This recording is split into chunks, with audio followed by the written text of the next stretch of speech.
Thank you. Thank you, Senator.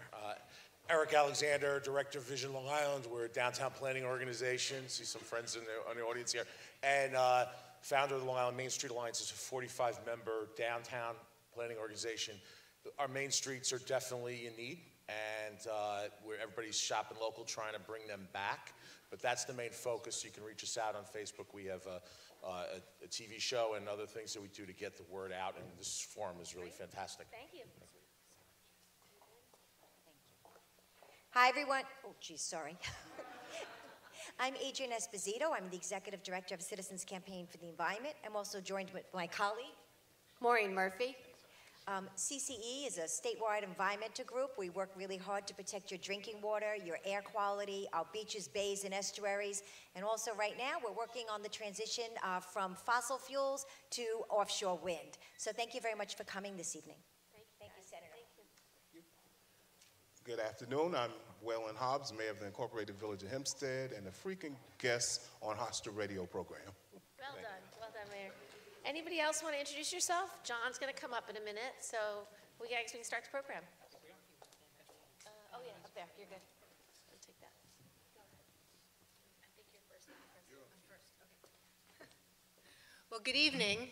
My name is Susan Poser, and I'm the president of Hofstra University, and I welcome all of you to Senator Kirsten Gillibrand's Town Hall. Hofstra University is committed to hosting programs that bring our elected and appointed officials together with our students and our faculty and our community. I'm glad you're all here, and I hope that you will all return often for lectures and performances and public programming, some of which goes on in this theater. Our campus is open to you and is enriched by your presence. I am especially pleased that some of our student leaders are here. Their generation's civic engagement and interest in public service is critical to preserving and strengthening our democracy. Several months ago, I had the opportunity to meet and talk with Senator Gillibrand at her office in Washington, D.C. She was very generous with her time and impressed upon me her dedication to our state and to our country, and to doing the right thing. It's now my great pleasure to briefly introduce the Senator. Since the beginning of her tenure in the Senate in 2009, one of Senator Kirsten Gillibrand's top priorities has been to rebuild the American economy. Senator Gillibrand fights every day for more good-paying jobs, more products stamped with the words "Made in America," and more new small businesses around New York State. As the mother of 2 teenage sons, Senator Gillibrand understands the challenges that working families are facing in today's economy. She's a champion for the economic empowerment of women and of working families. She's fought to pass bills that would raise the minimum wage, make quality child care more affordable, create universal pre-care, and ensure equal pay for equal work. She introduced the Family Act, which would create a national paid leave program for all American workers for about the cost of a cup of coffee a week. Senator Gillibrand has consistently been a voice for the voiceless around New York and all over the country.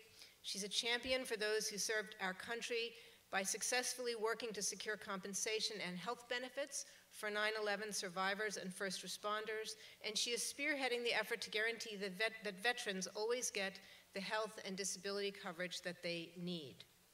Senator Gillibrand is leading the fight to reform the justice system for sexual assault survivors in the military and on college campuses. And from her seat in the Senate Aging Committee, Senator Gillibrand is committed to fighting on behalf of seniors. She introduced a bipartisan bill to crack down on senior fraud, and she wrote bipartisan legislation that would make price gouging by pharmaceutical companies a federal crime. These are just a very few of Senator Gillibrand's many, many accomplishments, and I know you want to hear from her and not me, so I will stop. But I will say that we New Yorkers are fortunate that she represents us in Washington. So please join me in a warm Hofstra welcome for Senator Gillibrand.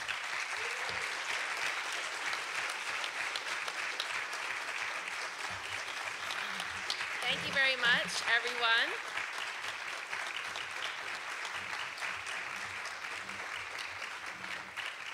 I want to thank our Hofstra University president, Dr. Susan Poser, not only for her remarks, but for welcoming us. I appreciate it very much. I want to recognize John Durso, who's going to lead this town hall. He's the president of the Long Island Federation of Labor. And I want to recognize Adrienne Esposito, who I've worked with for a very long time, Executive Director of Citizens Campaign for the Environment, as well as our mayors and local electeds who are here. Thank you so much for your leadership and for being part of this town hall. I'm really grateful that you've all taken the time to come and meet with me. I think this is one of the most important things I do as a senator. Listen to my constituents, hear what's on your mind, answer your questions. It allows me to do my job much better. It allows me to focus on the issues that are most upsetting and concerning to you. And oftentimes I'll hear excellent solutions from community members that I can then go and try to put into law. We've been working really hard this last year to deal with the effects of COVID. I know our small businesses have been hit extremely hard. I know our main streets have been gutted. I know many people have lost loved ones. I know they've lost community members, and the economy has really suffered. Our hospitals are still trying to rebuild and recover. Our healthcare workers are stretched to the thinnest margins. And there's just a lot of challenges that are going on throughout the economy that I have to help to fix. Some of the things that we did to make a difference, we invested in large legislation to fight inflation, to lower the cost of prescription drugs, to lower healthcare costs, to reduce energy bills, to fight climate change. We extended Critical Affordable Care Act subsidies so more people get access.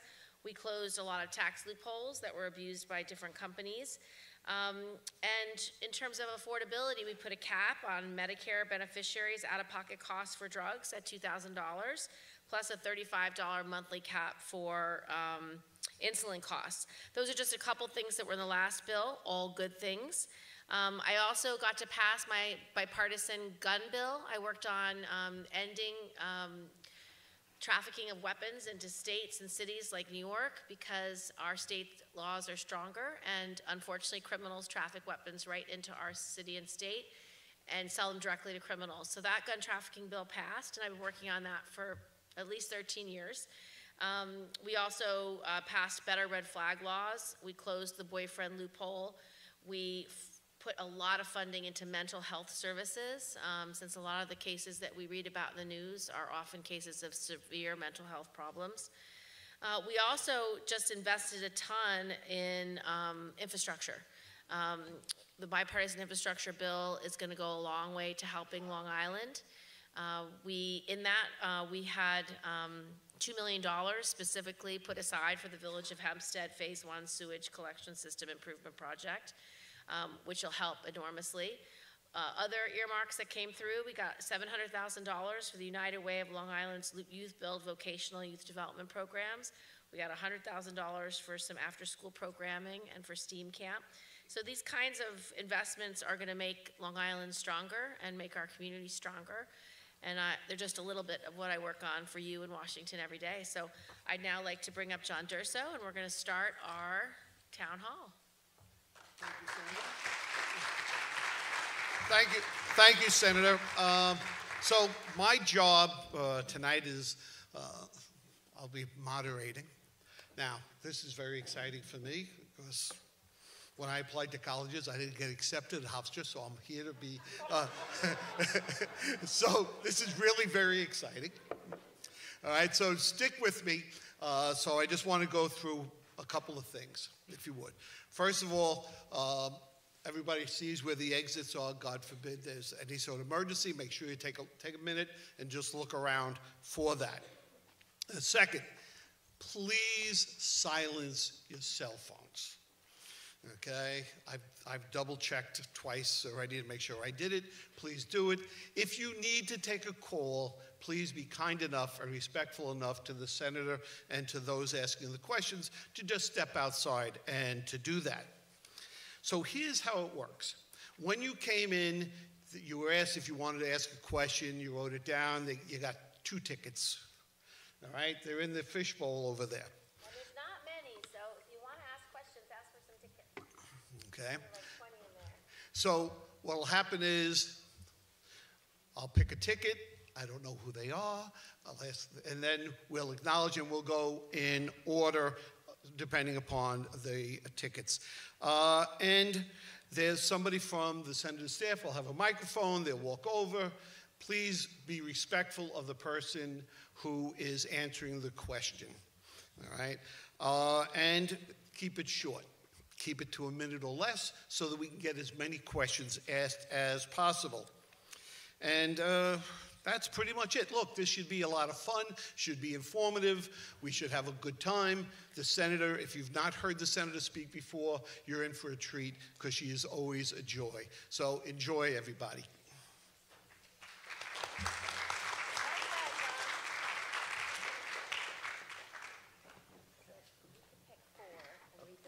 All right, I just want to double check because one of my kids will call me and I'll be like mortified.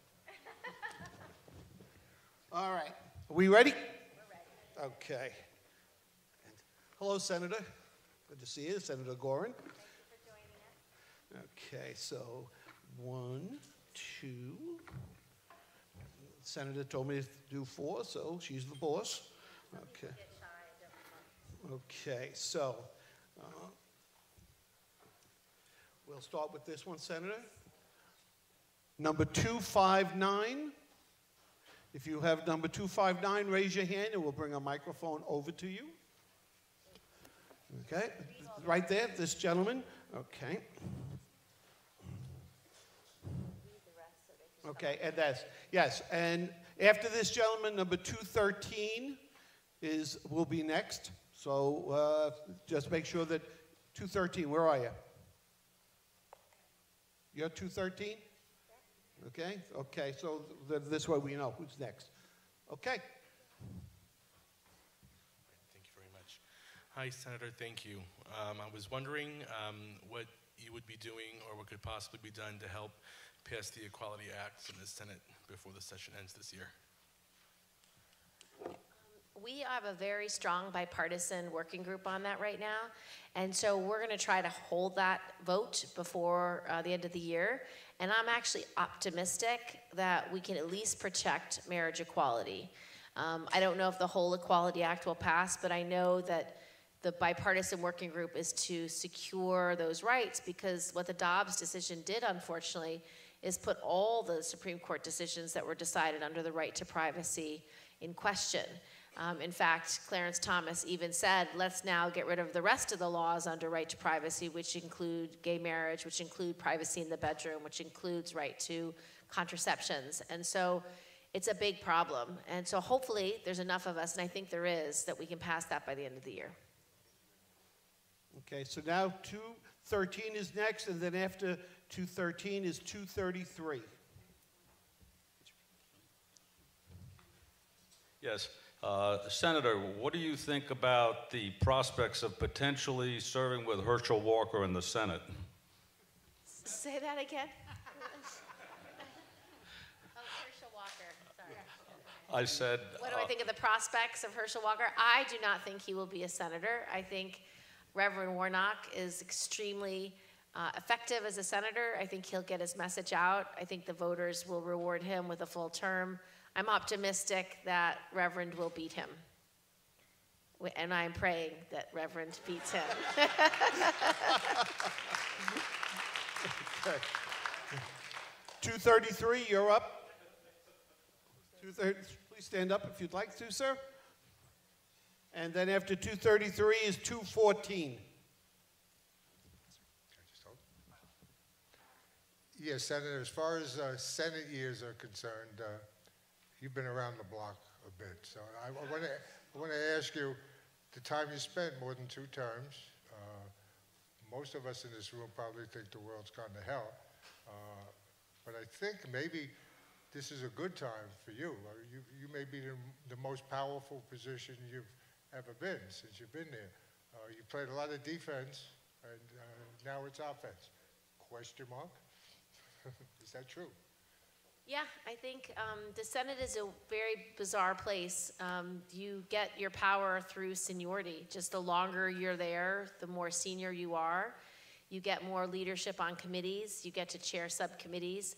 I'm second in line to the chair of the Armed Services Committee. If I'm chair of the Armed Services Committee, I'd be the first female chair of that committee ever. So it's, you know, you do move up in the world in the Senate just by existing. So it does provide more opportunities. I also have had a full 10, 11 years to build really strong relationships with my colleagues. And so I can rely on bipartisan coalitions to get things done. I've passed 6 or 7 bills this year alone because of all those relationships I've built over the last decade. And I am very good working on a bipartisan basis because I can listen to anyone and figure out where the common ground lies and then work to get a bill passed in that regard. And so, for example, you know, I fought with Lindsey Graham for 10 years on the military sexual assault issue. But when Gretchen Carlson came to him and said, well, let me tell you what happened to me at Fox News, he listened. And so he agreed to work with me on that. And so we wrote a bill changing how if you're harassed or assaulted in the workplace, you can actually now sue in a court of law. Before, you had to go to mandatory arbitration, which was behind closed doors and rarely helped the plaintiff. And that bill alone, just signed into law, changed 60 million employment contracts overnight, giving basic constitutional rights back to employees. And that was because Lindsey and I had worked so long together, and he just wanted to do something positive with me. And so this is what we did. So you're right, you do get to a position where you can do more good things. Number 214 and then 234. 214.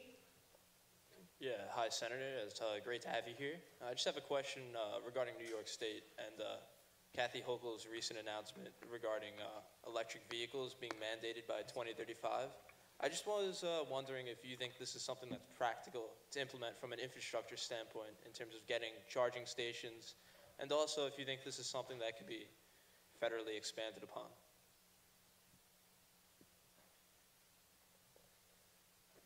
So I don't know the details of what law she just passed, but I do know that investing in green energy infrastructure is very wise, and it is the future. It is how we become independent of Middle Eastern oil. If you saw what OPEC did just this week, it's an outrage.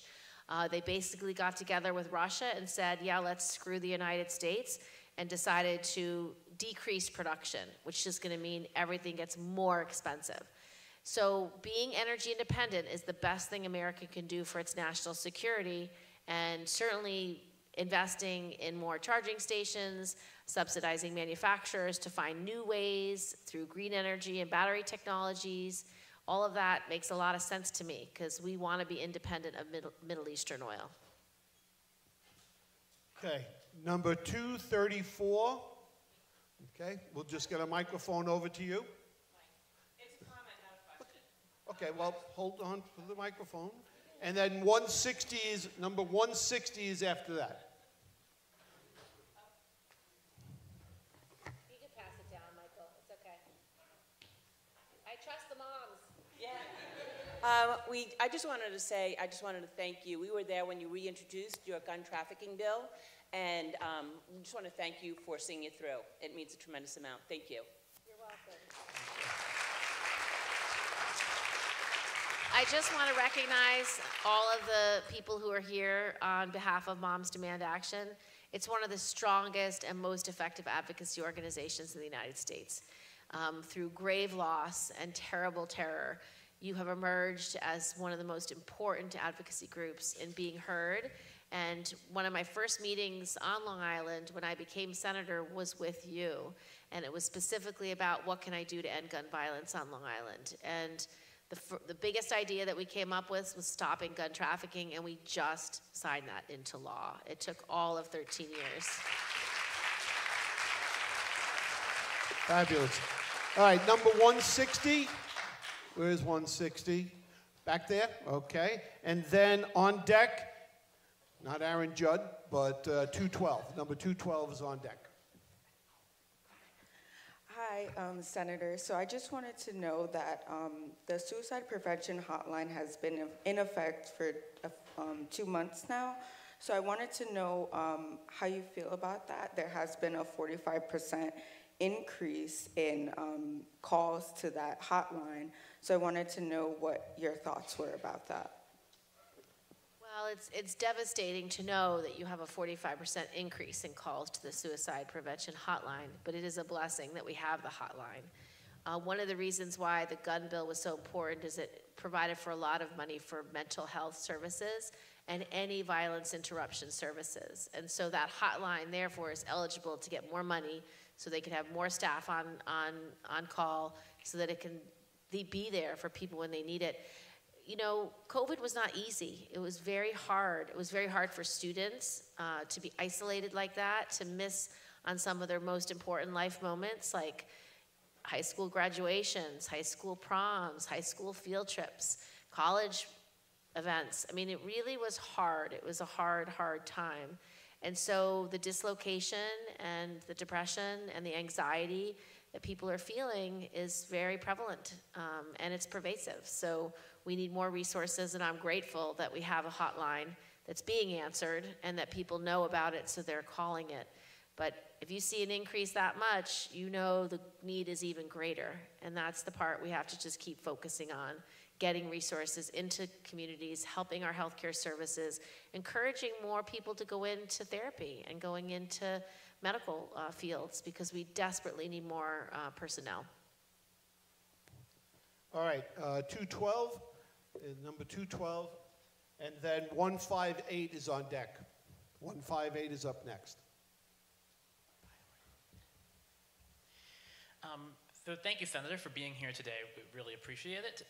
So back in 2021, as part of the American Rescue Plan, there was the expanded child tax credit, and it was able to reduce child poverty in this country by 30%. And then by the end of the year, it disappeared, it lapsed.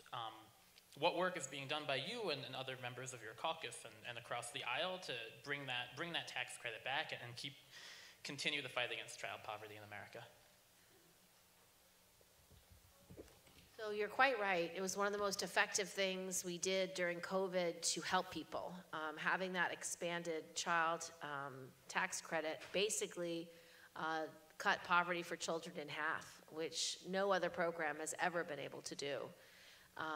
And so that was the negotiations we had with colleagues on the Democratic side about what can we put forward if we don't have Republican support. We did not have any Republican support to expand the child tax credit beyond as far as we got it done. And so it was just not, we didn't have enough of a majority to include it in the final reconciliation package, which was a Democrat-only bill. If we have a bigger majority in the future, we can do that. And that's the kind of thing that we should be able to pass.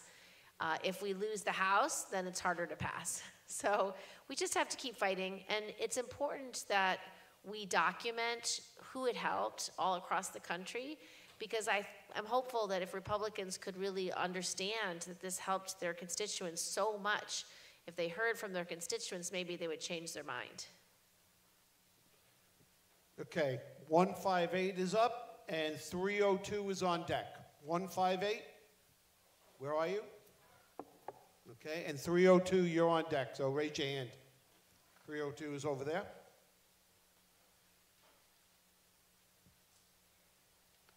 And after 302 is 236, so be prepared. Okay, 302, 236. Okay, I have two questions. One regards the abortion issue, and the other one is the Supreme Court and the electoral college. And I have two grandchildren.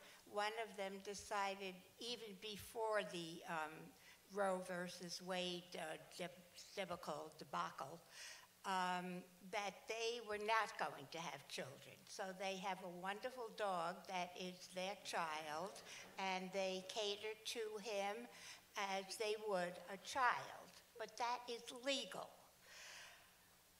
My other question is, my other grandchild has a very dear friend who will probably be her mate for life, and they want to have children. And having survived 2 ectopic pregnancies many, many, many years ago, I would like to know what would happen if, God forbid, my granddaughter decides to go that way. How would she be able to survive? Well, your question is very well informed and quite wise. The challenge we have is that the Dobbs decision said that women in reproductive years do not have a right to privacy, which is a shocking decision. It's not just about one medical procedure. It's that they have no right to privacy. They don't have the right to privacy to talk to a doctor, to talk to a spouse, to talk to a child, to get medicine in the mail, to travel out of state. All of the things that we as Americans assume are inviolate, this decision upended. And these red states, to enforce this law, will put women's lives at risk. So if you have an ectopic pregnancy, you need an emergency D&C. A D&C might be considered an abortion in some state laws analysis, and you might have to go to court to get your D&C. Well, you'd be dead by then. So it is so divorced from facts, from medical expertise, from the state of medicine today, and it's so overly broad. It's shocking in its scope. And so what I'm going to do, and what I hope everyone here does, is be heard on the issue. We have the First Amendment, the right to free speech, the right to freedom of religion, and that does not include imposing your religious view on other people. And so denying all women of reproductive age the right to privacy for 40 years, that is not something Americans should tolerate, no matter who you are, and no matter what your personal views are, no matter what your personal decision would be if you were in that situation. But life-saving care needs to be available to women in this country. So it's a hard issue, and it's one we're going to have to fight for. And to do it legislatively, we'd need 2 majorities in the House and the Senate, which we don't have right now, but we won't have most likely in the new year. Well, we don't know. We don't know. We could win both the House and Senate. We don't know. It's up to voters. But this is an issue that I think voters care deeply about, and I do think it's affecting outcomes in this election. And I think in a midterm election that would normally go to the party that's not in power, I don't think that's going to be the outcome, because this decision is so harmful to women and to our constitutional rights that it will affect who votes for whom. And I mean, we saw that vote in Kansas where they defeated an overly broad anti-choice resolution by 70%. We saw a special election in the Hudson Valley that was leaning Republican before Dobbs came out. Victory for Democrats because of that issue. So I think people care about right to privacy, and I think they're willing to fight for it, and they should, because under a different administration at a different time. I mean, Mitch McConnell said, if I'm in charge, I will create a federal ban on abortion, and he would take away New Yorkers' rights. So everybody here, your life would be at risk. So that's the challenge. It's far too expansive and inappropriate in 100 ways. So I think for both of your grandchildren, their rights, privileges are at risk, and we should fight for those rights and privileges back.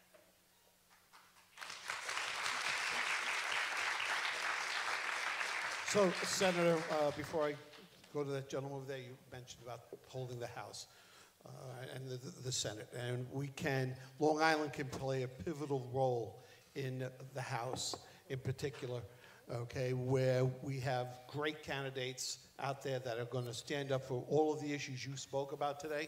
We just have to get folks out there and vote. So, number 302, all right. Gentlemen, and then on deck is 236.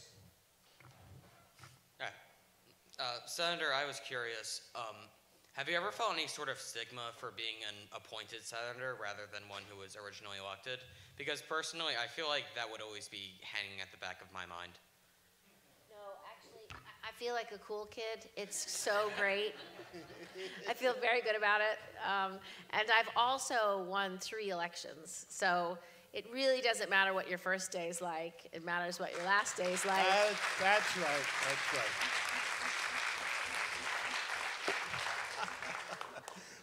Okay. So 236 is up. And on deck is 210. There's 236 and 210, you're up next. Hi. I wanted to ask two little questions. First up is, what is the current plan, if there is any, to make democratic messaging more accessible and appealing to working class and poor Americans across the country? And secondly, concerning, recently, there was a lot of coverage about, the abortion being overturned, and there was a lot of callbacks to Justice Clarence Thomas's original testimony from when he was he was in Senate hearings to be nominated as a justice, and how he was saying that he wouldn't overturn Roe v. Wade and that wouldn't happen, and obviously that was not the case. And so I was wondering, with cases like that and cases with plenty of other politicians who, take oaths of office and promise to be truthful, should there be more consequences for things like this happening where, these people can go onto any stage or even in front of Congress and openly lie and basically get away with it? Yeah. Well, good points. I think that the Supreme Court justices did lie. That's my opinion. I think they intentionally misled the senators in these hearings to believe that they would not overturn precedent. They said things like, precedent deserves due deference. Precedent deserves even more deference if it's been reaffirmed. All intending to leave the impression to senators like Susan Collins and Lisa Murkowski that they would not overturn Roe. And that's exactly what they intended to do, to mislead those senators, and then when they got the chance, they overturned it. So I think they were intentional. If this was a corporation and this was a public filing, they'd be guilty of fraud. So I think they should be held accountable. Now, how do you hold a Supreme Court justice accountable who's got a lifetime commitment? The only way you can do that is through an impeachment, which would take too much time, and it's not the priority of the American people. The priority of the American people is help create jobs and improve education and make sure people have health care. So I don't recommend that, but I do think the House could do an investigation and publish all the statements so people know for sure that these men and women were not honest when they came in front of the Senate. I think that transparency is necessary. One idea I have to depoliticize the court, which I would love some thoughtful people to really study, I think we could have term limits. I think the idea that Supreme Court justices and other judges were appointed to life would make them non-political just isn't true. Now they're appointed to life and they're 100% political. So that idea that they deserve a lifetime appointment, I think it should be discontinued. I just don't believe it. So I would do it across the board, and I would do it retroactively. So that's what I would do. But I'd want some thoughtful people to study it, maybe have hearings on it, see if it's, when you really kick the tires, if it's a good idea. Your other question was accessibility and working class. Democrats are talking a lot about the legislation we got done. So investing in infrastructure, you couldn't pick a more working class issue, because it creates jobs. Every time you're building a sewer system, like I talked about getting money for new sewers here on Long Island, every time you build more mass transit and you improve our roads and you improve our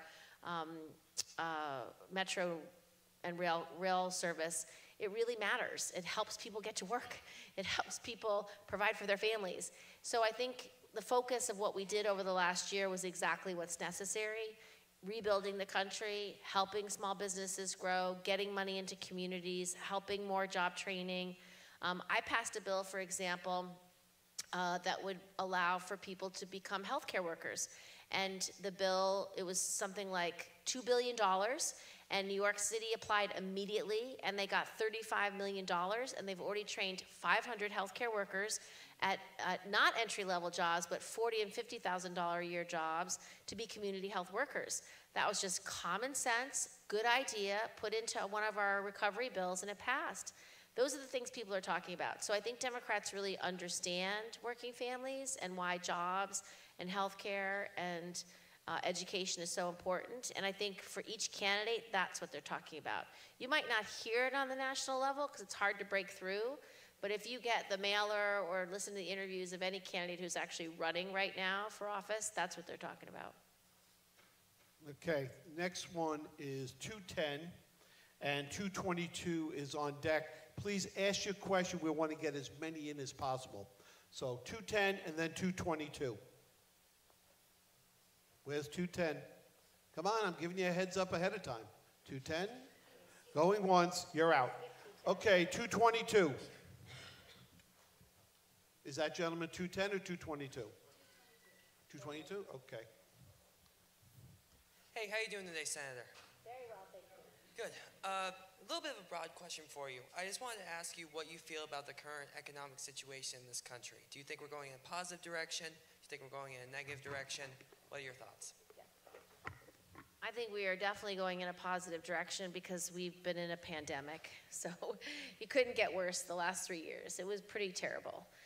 People were home, people were isolated, kids couldn't go to school, hospitals were burdened, nurses didn't get breaks.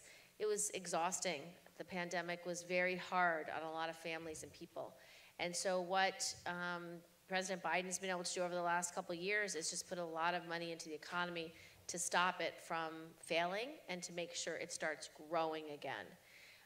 The PPP loans went out to hundreds of thousands of small businesses so they didn't have to close, so they could keep paying their employees. A lot of small businesses still need support.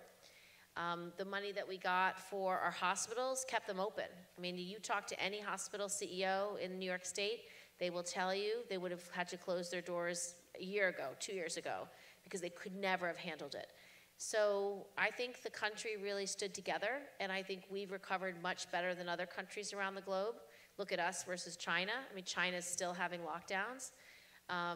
And so I think we're definitely moving in the right direction. And every time we pass good bipartisan legislation like investing in infrastructure or the CHIPS Act, I mean, we're going to put billions of dollars into semiconductor manufacturing and advanced manufacturing, which Long Island is going to benefit from because we have a lot of military manufacturing and a lot of high-tech manufacturing here. So we will benefit from that bill. Those types of investments create jobs and allow for people to reach their highest potential and allows the country to compete and allows us to be prepared for adversaries like China and other places that seek to do us harm. And so it's a tough time, but we are moving in the right direction. You're welcome. Okay, 194 is up next, then 235. 194. 194. Okay, and 235, you're on deck. Hi, Senator, how are you?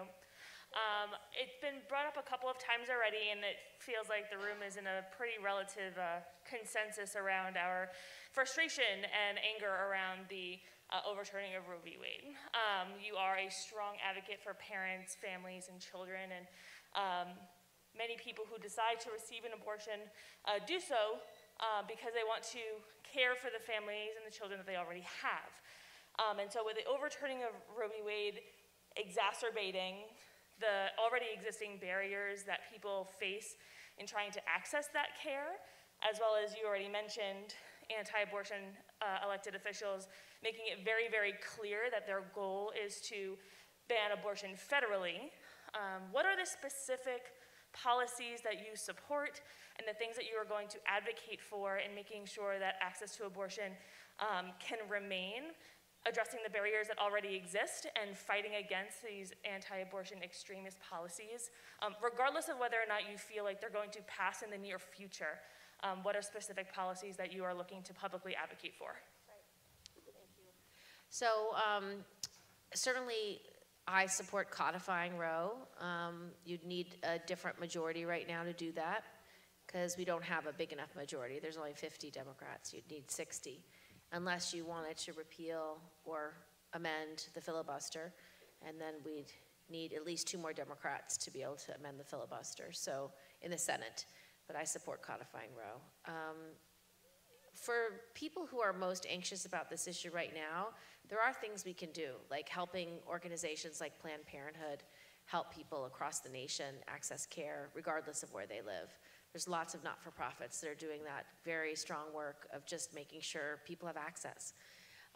The second thing is elect people who support your right to privacy. I think it is essential that people understand their vote is sacred and their vote is the most important thing they can do to elect people who share their values. This country was founded on this idea of life, liberty, and pursuit of happiness. And this decision is so seismic in its reach that it's undermining life, liberty, and pursuit of happiness for women. And if you are going to take away 50% of the population's right to life, liberty, and pursuit of happiness, those are grounds in which to fight revolutions. So I hope, at a minimum, we can vote, because that is what needs to happen. And we need to vote all across this country to restore our basic civil rights and civil liberties that we have known, certainly everyone in this room, for 50 years. When the Supreme Court decided we had a right to privacy, they said it was embedded in 5 of the amendments to the Constitution, the 1st, 4th, 5th, 6th, and 14th, because of that right to freedom of religion, because of that right to due process, because of that right to no searches and seizures. The Supreme Court, in its wisdom, said that's what the right to privacy looks like. You have all those things.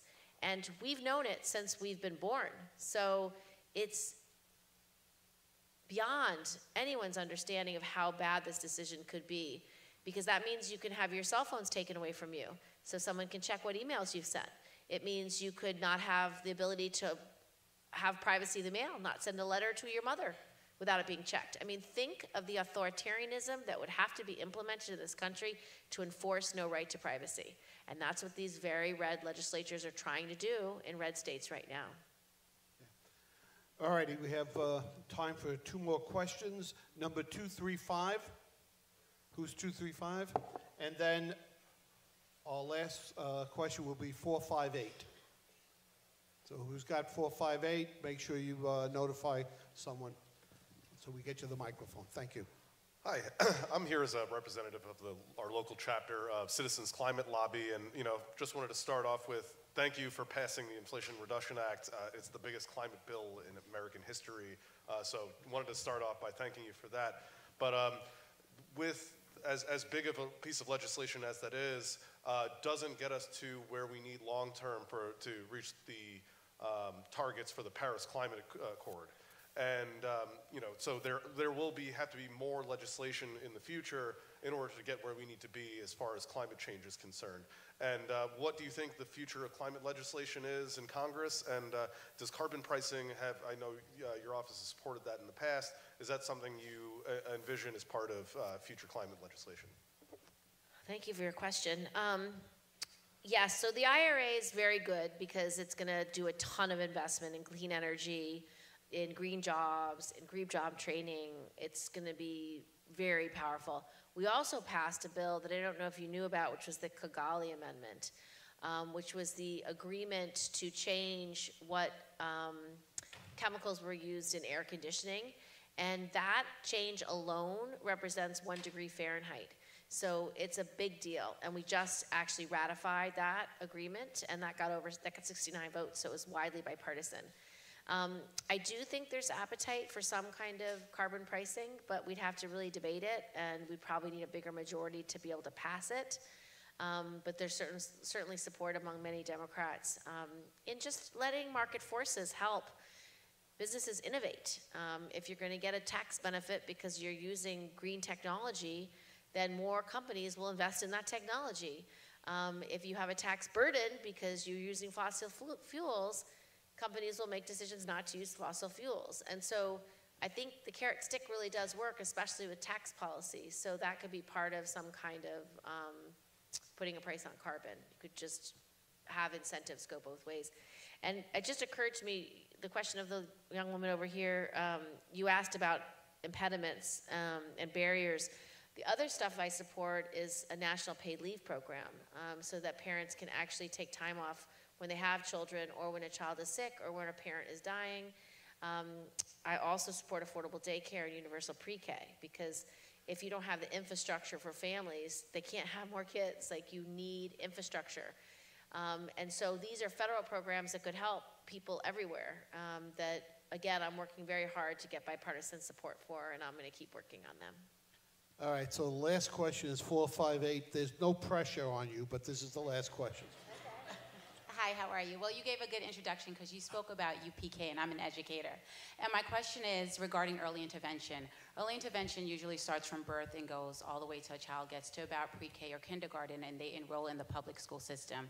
And then oftentimes they kind of get pushed to the side between the grades K through 2 in terms of intervention and getting the allotted services that they need, because most of the resources and funds goes to grades 3 through 6, which are considered high-stake testing grades. What legislation or anything can be put in place to ensure that students between K through 2 kind of get the intervention services they need, whether that's after-school programs or additional services in the school day, where it's not left up to the building or district level, but it is now a state mandate that this specific age gets the services that they need. So interestingly, one of the earmarks that I put in for last year that we actually got was a program for that age group. So we got a Peace After School and STEAM program, got $100,000 for them, and that supports free after-school care and a summer STEAM camp for 50 children ages 6 to 14 in Hempstead. So that's just one good idea, but that was a local not-for-profit that applied for that money to do exactly what you're asking them to do, to help these children with after-school care, with summer school care, with the ability to get the extra learning that they need so they can stay on grade. You also are aware that early childhood education is the most important to set people up for success. Yes, early childhood education is the most important thing to set children up for success. So making sure we actually have universal pre-K and universal K is essential, and to have affordable daycare, because when you have affordable quality daycare, early learning starts when your child's in daycare at age 6 months. That's when they really begin to see books and read and learn numbers and really begin to socialize. So the better early childhood education we fund, the smarter and more effective and more potential will be realized in our population. So thank you for your advocacy. Thank you, Senator. Thank all of you. And as we said, that was the last question. We greatly appreciate your attention and your courtesy to everyone. You all listened, and we appreciate that. And thank you very much, everyone. Okay, and Senator, you want to close us out? I just want to thank everybody. My staff is here, and you can come down, sir, and share that with the staff. So I want to introduce our 2 local representatives. Michael Scheid, he's right here. He lives on Long Island. He's our Long Island director. He can handle any constituent casework, any questions, anybody who wants to apply for a grant, apply for money, anything. Michael helps you write those applications. And his assistant is Aman Patel. Aman, where are you? Yeah, he's up there on the top of the stairs. And then I have other staff in the room. This is CJ Clemens. He's our community outreach director and economic development director. And I think there's others, but thank you all for coming. Oh yeah, and Lisa, stand up please. Lisa is in charge of not only outreach, but also economic development too. So they're here for you if you want to ask them questions and get their cards so you can follow up on any case you need help on. Thank you so much for coming. God bless, and thanks to John Durso.